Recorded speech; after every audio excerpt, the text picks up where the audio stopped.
So now you have the privilege of throwing to a guy that Shannon and I think has Hall of Fame potential named Josh Gordon. What has that been like so far? There's a reason you think about him having Hall of Fame potential. There's just athletes that come around every once in a while that are just God-given talent. The guy is 6'4", 230 pounds, and probably runs a 4.3. Long arms, can go up and get the ball. That's a blessing to have a guy to throw to like that. And so fortunate enough to be able to watch him run routes and kind of, be a game changer for us. And so then you add in Jarvis Landry, the competitor that he is. We've got some talent, and two guys to set the tone. You can make a case, talent for talent, skill position. You mentioned Gordon and Jarvis Landry and Corey Coleman and Joku at the skill position, wide receivers, tight end, and then you go Nick Chubb, you go Duke Johnson, and you go Carlos Hyde. So you can make a case. Does that one, like, man, I kind of really need to be out there throwing to them guys. Man, I really, Tyrod, nothing against you, bro, but I really need to be out there. Obviously, you would want to throw to those guys. So any chance I can get to get in reps and routes on air, anything like that, to throw those guys. But it's not just those guys too. We also have a lot of guys in the waiting. We drafted Antonio Callaway, very talented receiver. You got Higgins.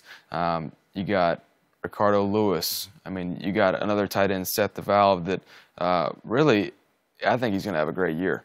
We got some weapons now that we're gonna be able to use. And you're going up against a defense that has some young talent. Obviously, Denzel Ward's in your draft class, but Jabril Peppers is back there. And last year's number one overall draft pick, Myles Garrett. Yeah, he's still there. Jamie Collins. Jamie Collins. So, how good could the Cleveland Browns be?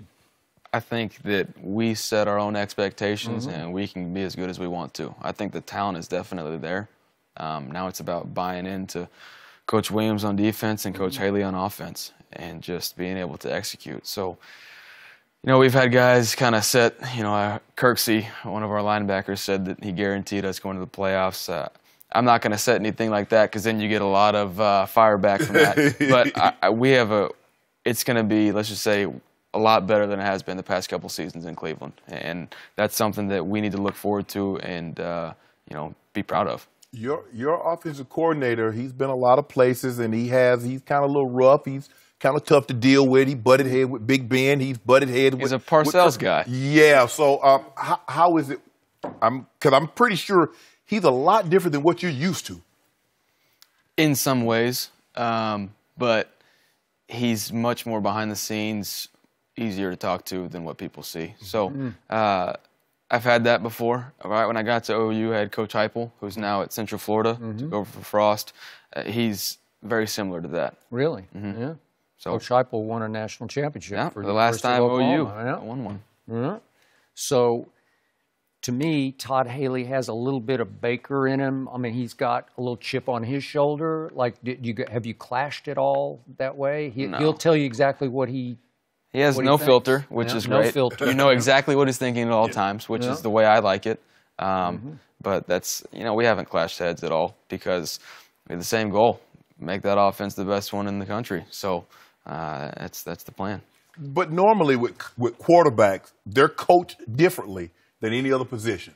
So do you mind being coached hard? No, I love being coached hard. I think the expectations need to be set high, and if I fall below that, then I'm going to be a lot harder on myself than they can. So whether they start out coaching you, oh, you have to do this and that, I'll change my ways and I'll make sure that it is. We're all agreeing on that. And so for me, I've always been the hardest on myself. Baker, Skip brought up the chip on your shoulder potentially, right? So yes, you walked on to a college team and took somebody's job. That's awesome.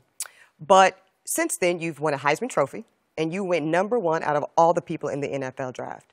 So I'm wondering, as you walk into the NFL now, do you still see yourself as an underdog? Absolutely. I haven't done anything in the NFL yet. It's the same way I've always carried myself. I hadn't done anything when I got to Texas Tech, and I hadn't done anything when I got to OU. I always have to prove myself to me, not to everybody else. I'm not worried about getting approval, but being the best version of myself. This has been a dream of mine for a long time. And I've set the bar high always, and it's not going to stop now. Do you see yourself kind of playing your career like with a Brady-esque 6th-round draft pick type of chip on your shoulder. The mentality that he has, I think, is second to none. But I think that's also the same way that some of the other guys around the league carry themselves as well. No, they weren't necessarily drafted in the same spot he was, 199th, but they have the same mentality, and there's a reason they've all played like that. Well, we look You forward do to know 199, so you. I was 192 myself. Yeah. There we go. 192. Did well for 192, yourself. but it was 12 rounds back then. Oh, okay. So it's only 7 now. So Well, you still got a chip little on your bit different. shoulder. I And do. you're still an underdog. Baker I'll be Mayfield. winning. Thank you so much, Baker Mayfield, for being with us. Thank New you. series, All the Way Up, Appreciate it, premieres guys. on July 29th on Fox.